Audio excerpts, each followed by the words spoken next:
have a very interesting subject this evening, but it is surrounded by extraordinary difficulties.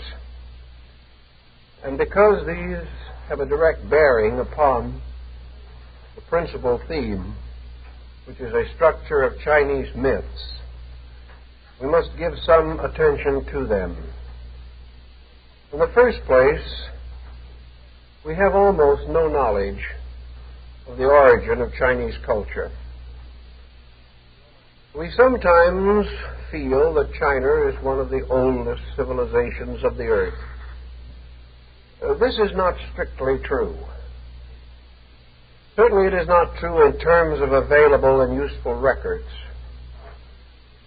We know much more about Egypt and India than we do of China. The records of the Egyptians go back much further than anything that is recorded in even the oral traditions of the Chinese. The same may be essentially stated for India, which has a much longer, semi-authentic history. The Chinese have also been separated from the common intercourse of the world by an incredible language barrier. It is very difficult for any non-Chinese to acquire a sufficient knowledge of the Chinese language to attempt any scholarly work. The ordinary commercial Chinese can be learned in probably 10 years. But the scholarly Chinese immediately breaks down into a large group of sub-dialectic peculiarities. Not only do we have the various dialects of geographical distribution in China, but we have another dimension of boundaries. This dimension means that a man who became a scholar in literature will be unable to handle most Chinese religion and philosophy in terms of translation. If he is a religionist, he will be unable to translate the political writings. If he is a politician, the scientific writings will be beyond him. The reason, of course, is that the Chinese basic glyphs are subject to many different meanings according to context, and most especially according to the grand area under consideration. Thus, for example, you have to adapt translation of even common figures and ideographs if you are to translate a Chinese religious book. We simply cannot find this common scholarship. The one scholar who, because he is excellent in Chinese, can handle all of these different areas. The areas are very highly specialized. Now, each Chinese word changes not only by these meanings, but by tone. There are 4 essential tones. The sounds are identical, but the tones differ. And by the tone, the meaning of the word is completely changed. This is almost impossible to learn except by oral instruction. There is no way of determining these tones by which the entire meaning is altered. In addition to this, there is rhythm. And in the Chinese written language, rhythm is to a sentence what tone is to a single glyph. In other words, there are certain ways in which the words are grouped together tonally and rhythmically. And these peculiarities change the meanings of the words, not slightly, but totally. This means that in the course of centuries and ages, the Chinese themselves have been guilty of a great deal of confusion. Most Chinese were not scholars. Therefore, they were inaccurate in their use of their own language. And as a result, words were mysteriously changed meanings were altered.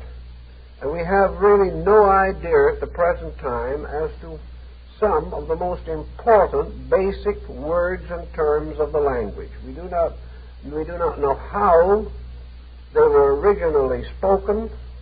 We are not entirely sure of how they were written, but we have a fair knowledge of this. But we have even less knowledge of what they meant. Those are language which was rich and scholarly, became a burden upon its own people. The number of separate word forms or syllabic forms is incredible. Between 12 and 15,000 different characters that have to be memorized. The only person who ever graduated from the examination of the classics with a perfect score was Confucius. There is even in China a little deity that rules over the examinations in the universities. It is the duty of this little deity to befuddle the judges so that occasionally someone passes. This is perhaps no more than the summary of an old Chinese experience. We do not have very much religious, philosophical tradition bearing upon the Chinese prior to about 2500 BC. And at this stage we have very little better than the most abstract myth. Against the unknown background rises the deified form of the Yellow Emperor. In a way, he was the universal genius of China. He was the father not only of his people, but of all their skills, arts, and achievements. He was said to have been a most benevolent man, but it is not inferred, even in these early discussions, that he actually founded the Chinese culture. It seems that something passed to him, which he took hold of and revised, edited, modernized, brought up to the date of his own time. Where this older tradition comes from, no one seems to be very sure. But it is evident from the knowledge attributed to the Yellow Emperor that he must have had available a great deal of earlier information with which to work.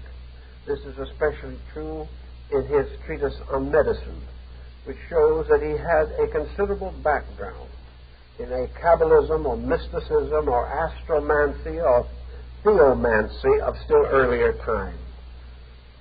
Actually, the Yellow Emperor is merely a symbol, a name, against the mysterious background of an unknown time and culture. And it was very long before this culture began to emerge into the light of orderly thinking. The golden age of early Chinese culture was certainly the period which produced within China her two greatest sage scholars, Confucius and Lao Tzu. These men flourished between the 5th and 6th centuries BC. And of them, China will never cease to honor their names or speak well and kindly words. When I was in Japan last spring, the last Confucian temple in Tokyo, presumably at least, had become partly an art shop, and the proprietress of the shop tried desperately to sell me a picture of Confucius. It was a scroll that was unspeakably bad, artistically. But to this Confucian lady, it was the symbol of all the good and all the wisdom and all the truth and all the virtue that existed in the whole world. And she read me the little poem that was inscribed on the scroll. And it is so typical, I think perhaps you would enjoy it. Wonderful, wonderful Confucius. Before Confucius, there was never a Confucius. At the time of the Confucius, there was not another Confucius. And since Confucius, there has never been a Confucius. Wonderful, wonderful Confucius. Now, the poem was probably worth what she wanted for the scroll, but at the same time, the painting was so bad that it was not very inspiring. But this was the prevailing theory of the times. Confucius to China while not the founder of their culture, not the origin of it, was in some way the great personification. Confucius touched the core of Chinese life as no other thinker in the entire history of Chinese civilization has ever succeeded in doing. Around Confucius was built the concept of the sage. And for thousands of years, the sage was the great ideal of Chinese life. The Chinese had a caste system which perhaps originated in India. We are not sure. But anyway, the division was into 4 orders or groups. The first of these groups, and the highest, was the scholars. The second, below them, was the agriculturists. Then came the artisans, and lowest in the scale, merchants. As in other Asiatic nations, merchants did not rate very high. But these 4 levels bestowed upon the highest level the great applause, and this was the level of scholars. Now, a great deal has been said, pro and con, on scholarship in China, and here is a very interesting psychological problem. Those who are fairly well acquainted with the subject are of the opinion that Chinese scholars, within the areas of their specializations, were among the most accurate, careful, factual, and faithful recorders of any people in the world. The Chinese scholar would rather die than exaggerate. And yet, when you read very carefully that which he so soberly sets forth, you wonder whether or not he has spent his life in fairyland. It does not seem to fit into the very conservative mind. But the Chinese scholar, in many areas, was as broad and informed a thinker as his world and world conditions would permit. The emphasis was nearly always literary, there being only 2 important projects with which a scholar could be concerned: history and literature. There was a kind of a half grade somewhere along the line set aside to the astronomers who had to calculate the calendar and regulate the crops. But outside of these areas, there was very little scholarship such as we know it. But it is a mistake to think that this was due to the fact that the Chinese were bad thinkers. There was nothing else for them to think about. The types of scholarship that we recognize simply did not exist in Chinese life.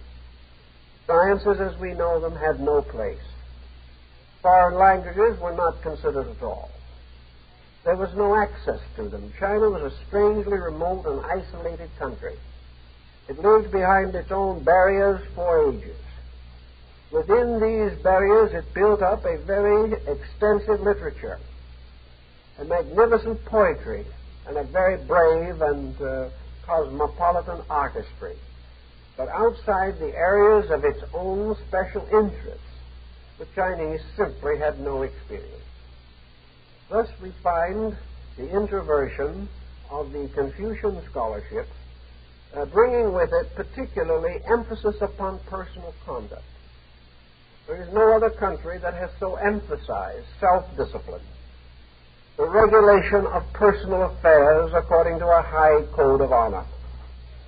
The whole Confucian code was one of austerity, honor, self-sacrifice, dedication, loyalty, and courage. By means of his very remarkable mind, Confucius was able to dramatize all of these virtues. He also philosophized them, built them into a concept of the state, and on the basis of the concept of the superior man who possessed these attributes, Confucius developed his idea of a world democracy. In this he was far ahead of his time, for many of his concepts are as true and valuable today as when he spoke them 25 centuries ago. Confucius, therefore, was the man of formalities. He was something like the reactionary mind of our modern world. He held strongly to tradition. He was responsible for the recognition that the future must be governed by the past, that all things arise from past experience, and that nations become strong to the degree that they value their traditions, defend and support in their own conduct the high concepts of their ancestors. It was inevitable, therefore, that the older Chinese concepts of ancestor worship should have been strongly intensified by the Confucian Code. The Confucian Code made each person responsible to his ancestors for all of his conduct. Any dishonor, any disloyalty, any neglect, any misuse of power or authority disgraced not only the living person but his ancestors to the beginning of time and his descendants on to the unmeasurable future. Therefore, the Chinese scholar lived sort of wedged in between his ancestors and his descendants. And in this position, he had responsibilities to both. And these responsibilities, while they might be a little depressing in their severity, certainly maintained for the Chinese intellectual a comparatively high standard of conduct, causing him to value his honor and his intelligence, his integrity, above most of the selfish things that we value today. In old Chinese philosophy, wealth was not a valuable asset. Confucius did not believe in wealth. He believed in virtue. He believed that man to be rich who had disciplined himself, that man to be great who truly became the servant of all other men. So the Confucian Code bound the home together. It dictated the reverences and venerations of the living to the dead and to each other while alive. This code sort of gave a backbone, a very strong, enduring quality to Chinese character. And I suspect this is one of the reasons why China has many times been invaded and conquered by foreign powers, but in the end it absorbed them all, and nothing remained but Chinese. Chinese culture took over. The second great cultivating and civilizing force of China was the rise within their own nation of the mystic and transcendentalist Lao Tzu. Lao Tzu was the exact reverse of the formalities of scholarship. He was a rebellion against the academic approach to life. He was a creature of freedom of soul. He believed in a strange, deep wildness, in the passion to be wise, to be strong, to be good. There was still a tremendous adventure. And so to Lao Tzu, the formalities were secondary. A man's real purpose was to reach out with an experience of heart, soul, and mind and come into a benevolent degree of understanding between himself and everything else that existed. Lao Tzu, therefore, took a very much older term, Tao, and applied it to this concept of a universal, all-permeating life.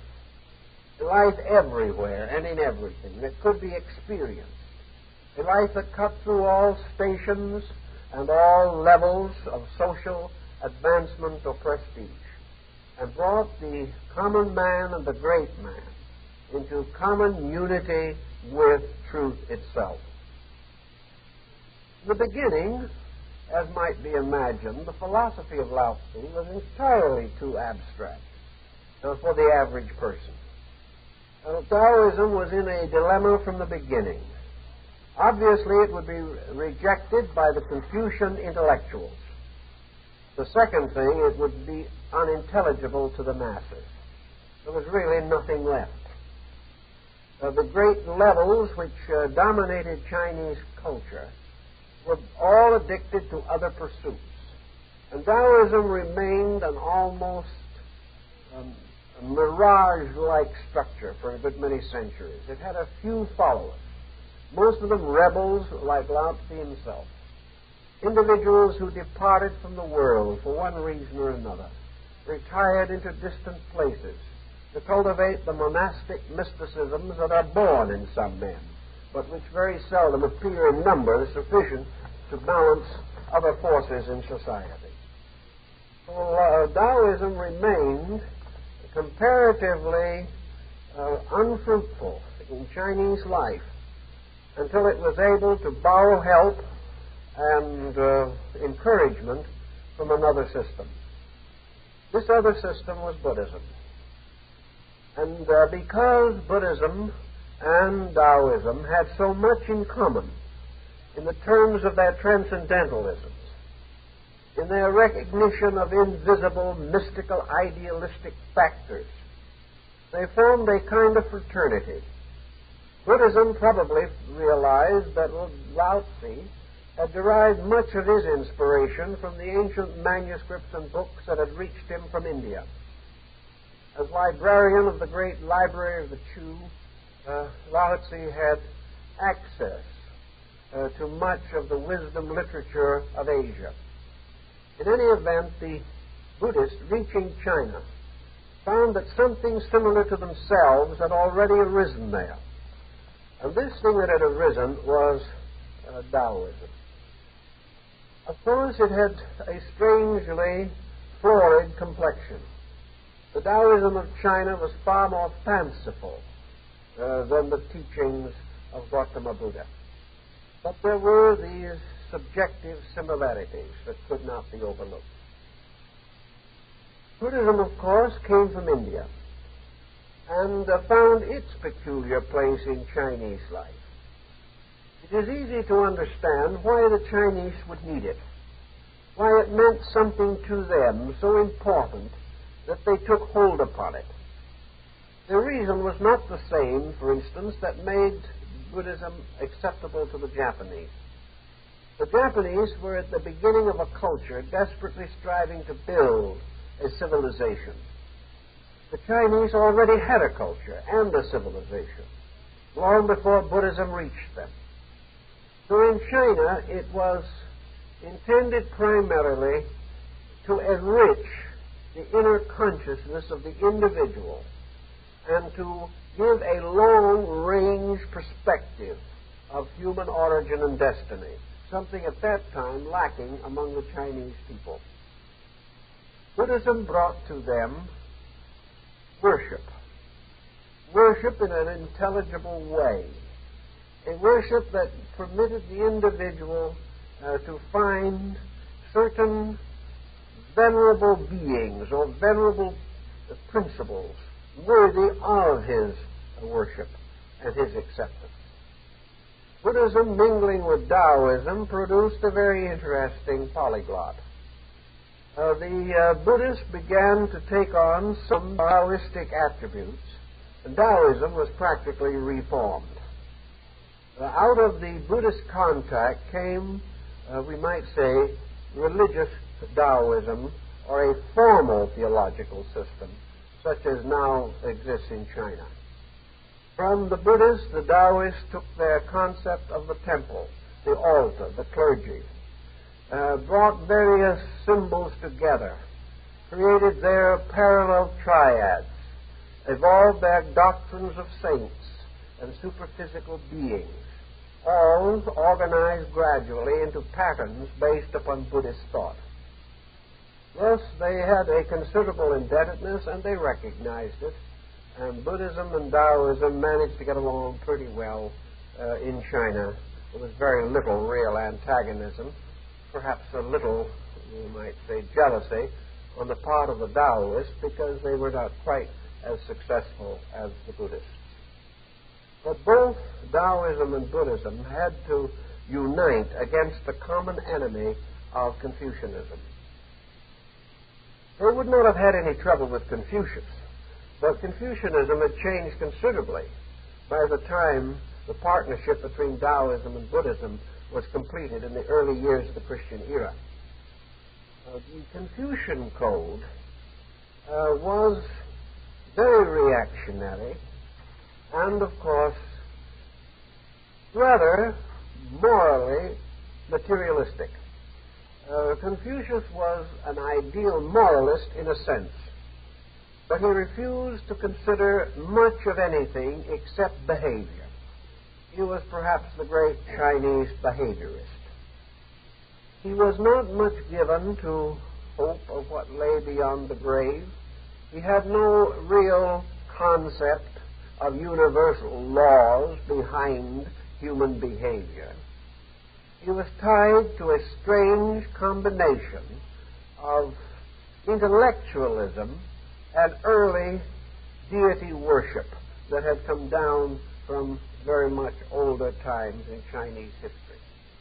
The Confucians, therefore, represented a kind of intellectual aristocracy, and they intended, if possible, to hold this position at all costs. They surrounded the emperor and dominated the Chinese government for centuries. And under this domination, every effort was made to kill out what might be termed the mystical content in religious living and thinking. Everything was reduced to its formalities. Now, the same thing happened in Korea, which came very strongly under these pressures, being so nearly related to China. The great creative period in Korean art and religion, philosophy, was the Buddhist period. But at the beginning of the Yi Dynasty, the ambitious rulers realized that the advancement of temporal power, the conquest of new territory, the taking on of colonies, the expanding of temporal authority, these could not be really achieved while Buddhism dominated Korea. What happened was that when the Emperor of Korea wished to raise an army, all the young men became Buddhist monks and wouldn't fight. To meet this, the Korean government outlawed Buddhism. Now, the same thing happened to a measure in China. When peace and happiness and security seemed to reign, the Taoists and the Buddhists had a small chance of things. But whenever it seemed that severity of some kind or another, wars, internal disturbances, threatened the security of the central government, then the Buddhists were persecuted, simply because they would not play party politics. This went on for a great many centuries, on and off, down through time. And the Confucian Taoist Buddhist fight was finally carried to Japan, where at various periods the Buddhists triumphed and at other times the Confucianists took over. It was a struggle between two opposing concepts. The Confucianists gave to Japan the code of Bushido, or the code of the samurai, the high-minded one, who lived the most severe and austere life, bound by dedications of absolute loyalty, and required by the simple code of the samurai to die without hesitation or a moment of regret in the service of his Lord. There must be no question about this absolute fidelity.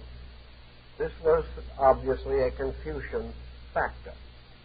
Well, these codes went back and forth in China, and by degrees, among the various patterns that crisscrossed and made new combinations and got mixed up with some very bad language forms, there came a series of designs which we now recognize as the essential tapestry of Chinese mythology and lore. I think we can say that the Chinese had one of the most unique concepts of the universe that we have in mythology. They simply divided the world in which we live into two parts, one visible and the other invisible. And the invisible was an exact duplicate of the Chinese Empire. It was the same in all essential respects. The invisible China, for which it really was, had its own emperor, It had its mandarins and its high court officials. It had its statesmen and scholars and agriculturists and merchants. It had everything of visible China. It also had something that you do not find in most other mythologies, the power of advancing and degrading the gods themselves. In other words, if one of the high deities of China antagonized a higher deity of China, the higher deity could demote him, exile him. And if this deity had offended greatly and required the most unbelievable torment, the higher god could force him to be reborn in this world, which was regarded as about the worst thing that could happen to anyone. Also over there, godlings of secondary and tertiary importance, by extraordinary vigilance or fidelity to office, might be advanced, so that a god of the third estate might in time work his way up to a higher station. It's all rather interesting because it was so closely related to a highly materialistic concept. It was simply that the invisible was an abode of beings, many of which owed their divine estate to man himself. We have some other religions that have this peculiar practice of saying who is divine and who is not, but the Chinese worked it to a very high degree. Therefore, the Emperor of China himself could make or name a god who would thereafter have a high position in the invisible universe. If one of the emperor's descendants didn't like this god, he could degrade him. There was nothing permanent in heaven any more than on earth in the Chinese way of things. The Chinese heavens, if you want to say that, the invisible world of things, was populated with the most grotesque assortment of miscellaneous divinities that has ever been assembled in any theology. There's nothing remotely like it anywhere. One of the reasons there's nothing remotely like it is because there is no special order in anything. There is no single tree upon which all these gods and godlings grew. They are not there for any particular organized purpose. Most of them were as self-centered as the mandarins on earth. They had their own private prerogatives. They had the various tasks that were appointed to them. They fulfilled many different offices, much of the fulfillment consisting of little more than growling in their beards. There does not seem to have been any active symbolism around a central core, such as you find in most religions. It would be almost impossible to try to fit a moral code into this pattern, or fit this pattern into any ethical system. It does not break down symbolically and into any nice, clean, cosmological structure. It is a mass of circumstances which seem to have arisen over very long periods of time in different areas, in different cultural levels, and according to different codes of conduct, all dumped together into this mysterious place that is just beyond the grave. This place was divided, of course, as in almost all religions, into abodes of punishment and reward. And there was no one that could work out a more incredible group of punishments than the Chinese. Not only were they famous for their torture devices for the living, but they continued these in a marvelous way into the regions beyond the grave. Some of their suggestions, however, were not too bad.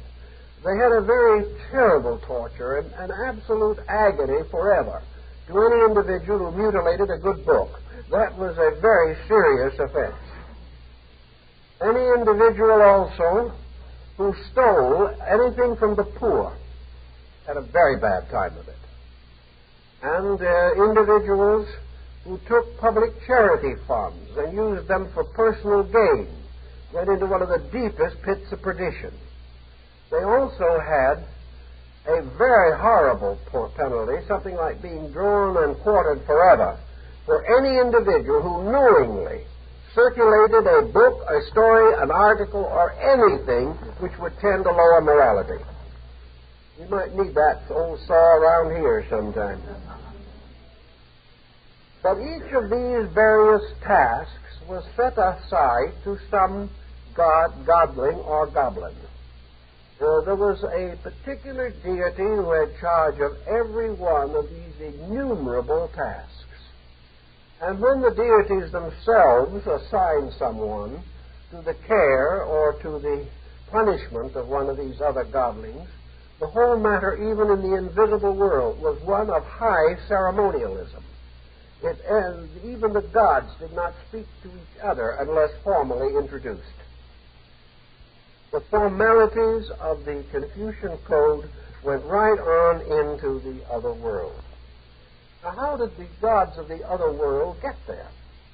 Where did they come from? Apparently, here again, no one was quite certain.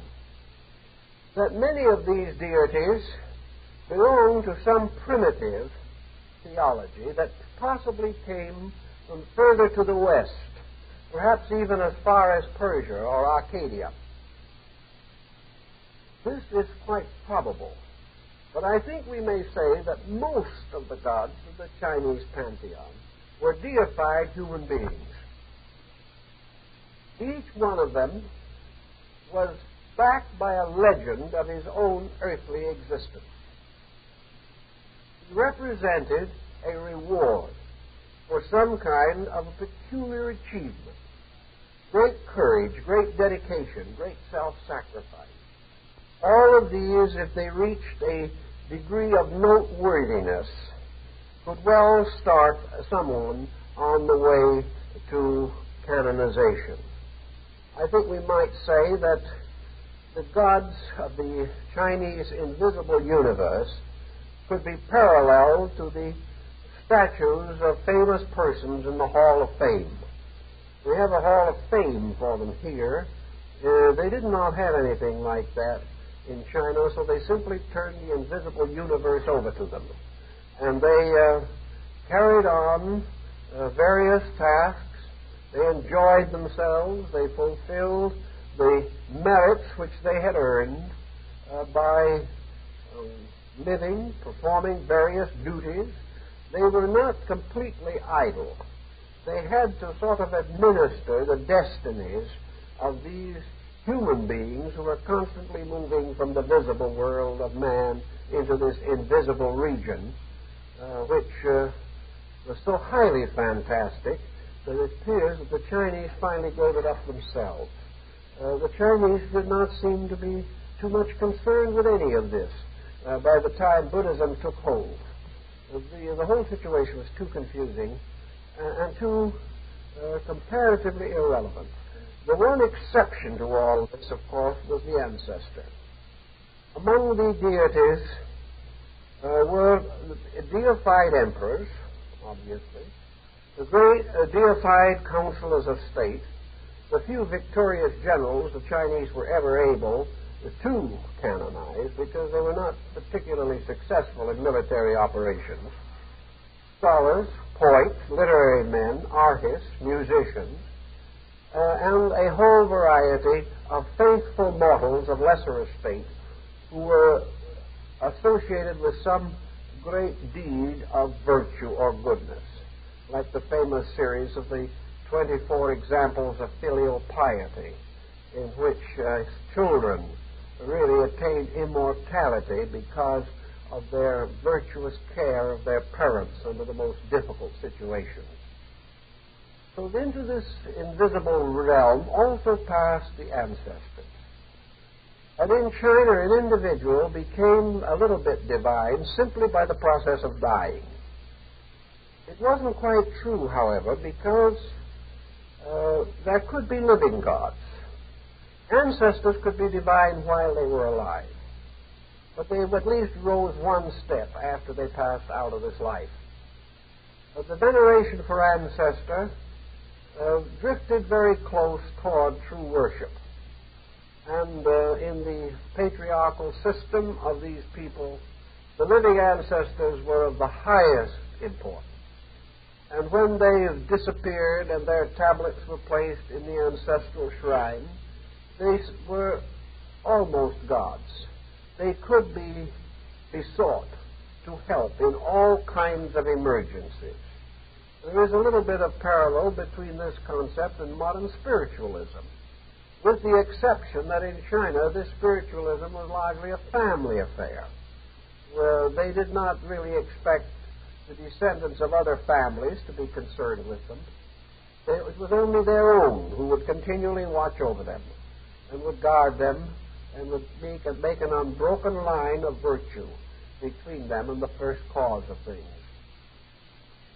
Little by little, however, this immense pantheon began to lose most of its vitality. Polytheism here went to such an extent that it lost central strength. It lost a basic core, even in the matter of the principal deities, and there was a monotheism underneath all of this. It is hard to differentiate just who the one God actually was. He was known to be there, but it was very hard to discover him, to identify him. Finally, the Chinese, God-ridden in the most abundant manner, began, as we have said, to break away from this very confusing situation. And from this tendency to break away, aided and abetted by the Confucians, the Taoists themselves, and the Buddhists, we find the gradual emergence of a more or less unified Chinese mythology.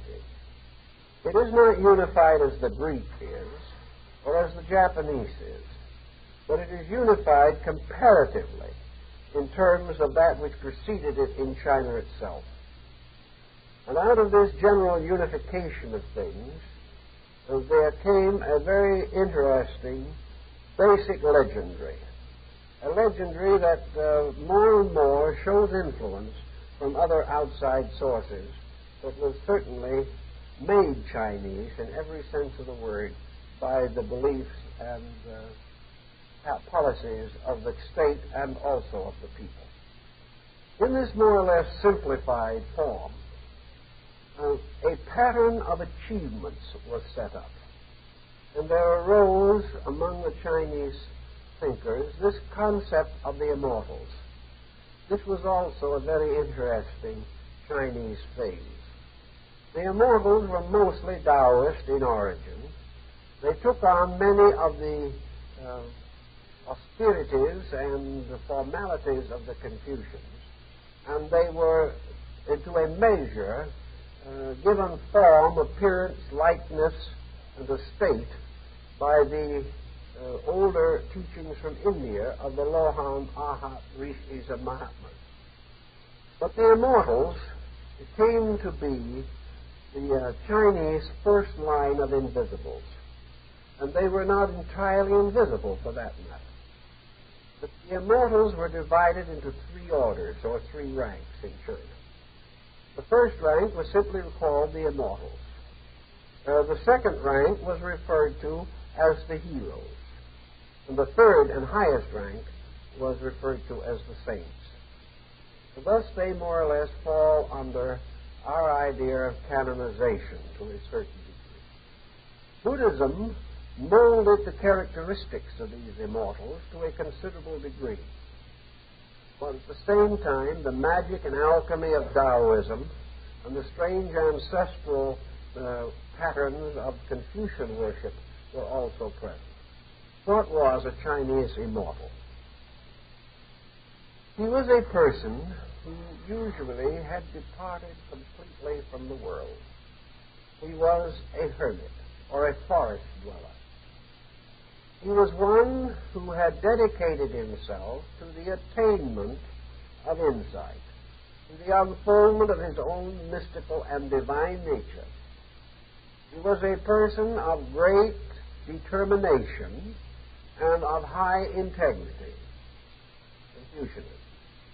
He was a person who believed that there were secrets by means of which the regeneration of his own body could be accomplished, that by the use of alchemies he could form universal medicines, and that by the study of the stars he could bind to himself the genii of planets. Taoism.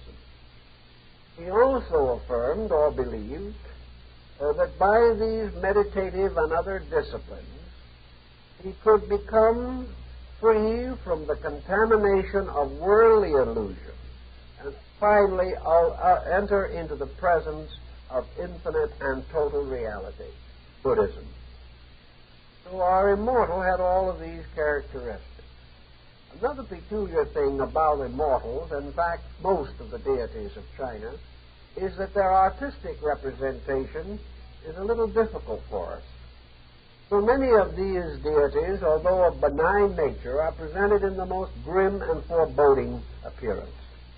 They are not a cheerful lot by any means, nor are they outstandingly handsome, although perhaps they look better to the Chinese than they do to us. But for the most part, they are rather grotesque theater creatures, more like the actors in some ancient Chinese play than deities presumably having spiritual powers in another life. The immortals gain certain knowledge by austerity. The code was rather simple. In order to gain something of the invisible world, you had to give up something here. The more you gained over there, the more you had to renounce here. But this renunciation was not a deprivation. For what you gained in insight was worth infinitely more than you renounced to get it. Thus, the Chinese immortal, having renounced anything like nation, country, family, home, village, the little piece of land on which he dwelt, was rewarded for giving up this little square of earth by being made a citizen of the whole world. Instead of being bound to his community, no matter how high he might be elevated as a local magistrate, he became capable of traveling with the speed of thought into all the parts of the world. As a result of giving up a certain kind of wealth that he might accumulate a few dollars here, he gained the mysterious wealth of being able to produce at will anything he wanted out of his own consciousness. Step by step, he departed from the world by attaining to privileges and powers and values that are entirely apart from this world. The end of the immortal, as far as in Chinese thought, is that he would attain what the term implied, immortality. He would never die. He could take on bodies whenever he pleased. He could take on any form that he wanted. But he could never die. Therefore, whenever he disappeared, people said he was dead, but he appeared somewhere else. And like the strange, mysterious masters of alchemy, he traveled about the world in disguise. He took any form he wanted to. He had magical powers and mystical abilities. He was like a genii. He was a truly wonderful being who appeared to be mortal, but could fly around the air on the backs of cranes or ride across the sea on the back of a fish. He had a horse. One of the immortals had a horse that he kept in a gourd on his belt. And every time he wanted to, he opened the gourd, and the horse came out, became full size, and he rode off on the horse. When he was tired of the horse and wanted to stable it, all he just did was hold out the gourd, and the horse went back into it again. He created anything he wanted. He had anything he wanted. But in order to achieve this, he must want nothing material. He must give up every desire for material things. Here we have, as I think you can gather, a series of different culture factors. This rejection of materiality, this attainment of limitlessness by transcending the concept of limitation is almost certainly Buddhist in its beginnings, or else arises from the earlier Hindu schools from which Buddhism itself came. The mysterious miracles, the horse and the gourd and other things, are pure metaphysics of late Taoism. And this rigid code of self-conquest by which the immortal achieved through complete sacrifice and integration and dedication, would be a little of the Confucian spirit. So he really represented all three. Now, above the level of the immortal was the next higher, and that was the hero. Now, the hero was much in the same spirit as the Greek heroes. Now, just as Achilles and Ulysses and Aeneas and others of the great heroic order of the Greeks were immortalized by the gods for some extraordinary achievement, so in China the heroes represented persons who did not enter into this stream of immortality by long self-discipline, but by some one or small group of transcendent actions by which their highest integrity was demonstrated beyond question. The hero was always the person of self-sacrifice. But he might also be a person of transcendent wisdom. He was someone so good, so noble, so great, that all who came after him venerated his name. He was a symbol sometimes of unusual righteousness under tremendous provocation or temptation to dishonesty.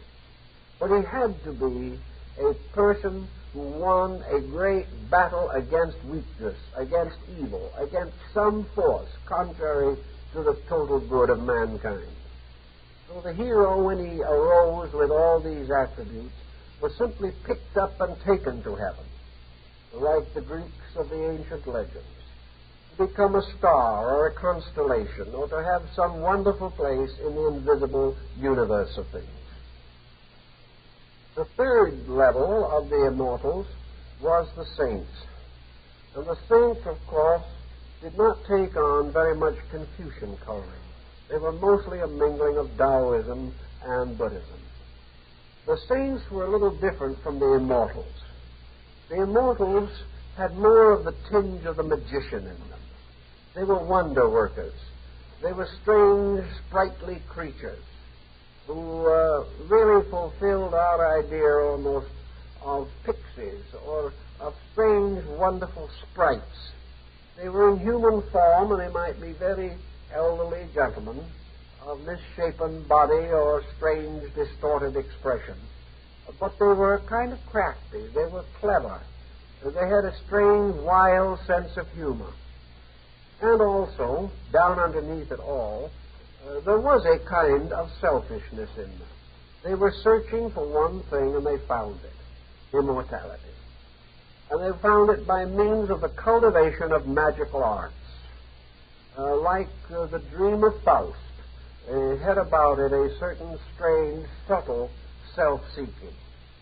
The true saint in China was free from all of this. The true saint was the benefactor and the intermediary. The saint in China was more like the concept of the Christian saint. Prayers could be addressed to him. The saint in China was the one who could intercede between mortals and some one of these great courts of justice or injustice that govern the invisible universe. The saint was unworldly, absolutely pure, without self-interest of any kind. He had renounced even immortality. He didn't ask for it. And because he had renounced both life and death, he entered living into the state of eternity. He was really approaching the Buddhist concept of nirvana. He was in this great experience of total selflessness. There was no longer a desire to live or to die. There was simply this inevitable urge, an irresistible pressure to be of service to mankind. And this, of course, was very largely shaped from Buddhism. But these three together represented a kind of ascending order of human regenerated persons. Well, we know there's another factor that arises in this that parallels to some measure Tibetan philosophy. That is that from all of these legends There comes the brief suspicion that gains ground, however, that in some way these stories are ritualistic. Just as there is much evidence, for example, that the Apocalypse of John was originally used as a ritual of initiation into the early Christian mysteries, so it would seem that these Chinese legends, particularly those of the three immortals, the three levels of immortals, ties into secret societies and esoteric orders in China. And we are not surprised, therefore, to find the three levels of the immortals in the Hung Association or the secret Freemasonry of China.